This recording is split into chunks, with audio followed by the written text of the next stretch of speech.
treat to be able to welcome you all yet again to the Oxford International Biomedical Centre Symposium with Sir Walter Bodmer, Professor Key, Dr. Shah and Dr. Fisher.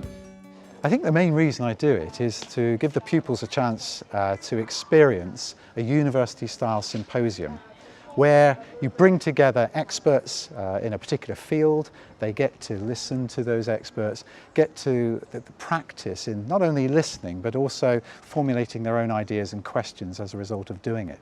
This is a unique forum for a school. I don't know of any other schools that actually do this, and we're very well served here with the North Wall Theatre. It's a wonderful environment to do that. We're also very lucky, of course, to have the University of Oxford on our doorstep, so we can just tap into experts in just about any field. So we've covered stem cells, we've covered the brain, we've covered the heart, and this year, of course, looking at cancer. The opportunity for our staff to work with the best in the world, genuinely. I mean, we've got people from Oxford University down the road. I mean, what more could you ask for? Coming and talking about a particular field, and obviously in this case we're talking about the research into cancer. Our staff need to see that and need to experience it for themselves, such that they put that onto the children, but also they push themselves. If they're inspired themselves to learn, then the pupils will be inspired to learn. It's vital for what we do. It's important for us to be working with other schools because we share best practice, and if we're opening our doors, hopefully they're opening their doors to us and we can experience what they're doing. But I think also in some cases it's about them realising that there are other people out there that are competitors in a way, actually, and I think that's an interesting challenge for them, and seeing them in a different environment will help them push on as well.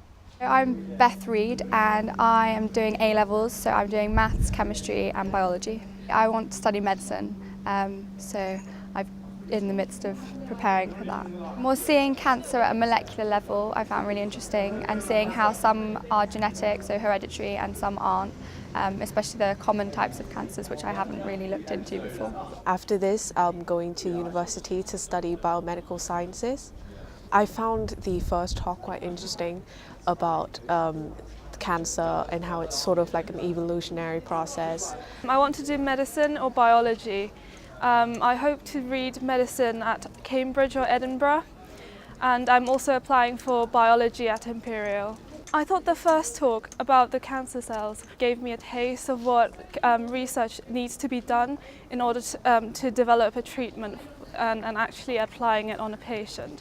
One of the main things they get from this is hearing researchers who've applied the scientific method. How does science work? They've come up with a hypothesis, but that's not good enough. You've got to test that. So they have to collect data.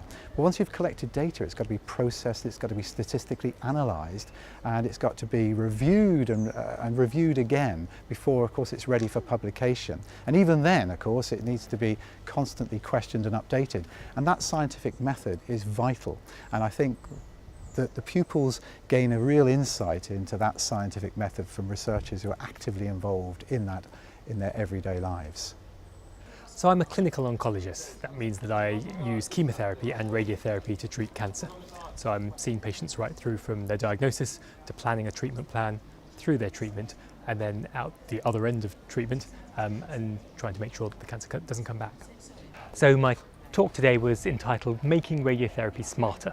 So radiotherapy is a treatment that we've been using for over 100 years, but the way we've kept it up to date and the way we've kept it modern is by adapting it. So I was talking about various ways using physics, chemistry and biology in which we've done that, in which we've made sure that the treatment is doing what we want to and avoiding treatments which are bad for the patients.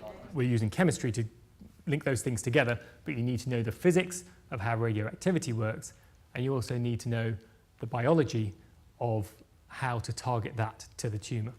I quite enjoy talking about what I do, and it's quite interesting to see people's questions and sometimes to work out what people make of the science and what they understand of what's going on.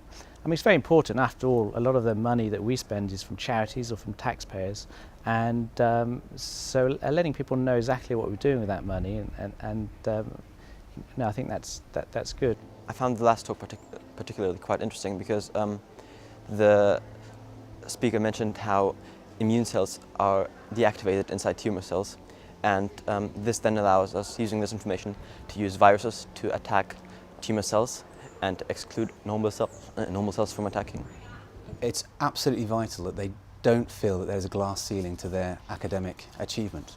We have an exam system that I think lets our children down, and although yes, maybe they can get A's and A stars, the perception of what academic excellence looks like is limited actually, and what we really want to do at this school is light a fire under them and really push them on to great things.